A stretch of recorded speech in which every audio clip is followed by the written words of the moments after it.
Hello, tourists. So you're going to Malawi and you're wondering whether you need a visa and whether you need to what you need to be vaccinated for. What are the visa requirements like, Chester?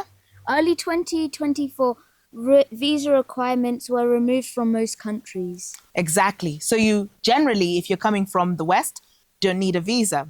The reason they did this is that they're trying to promote tourism so that we can increase our forex, we can increase people coming to see our beautiful country. And in terms of vaccinations, there's really no requirements. You don't need to be vaccinated against yellow fever, for example, like other countries require. So just get that passport and come to Malawi. And check regularly whether these requirements change. We'll have a link into the description to where you can check about visa and vaccination requirements.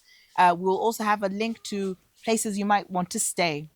Enjoy and let us know what you think of Malawi in the description and whether you've had any visa or vaccination difficulties when coming to Malawi.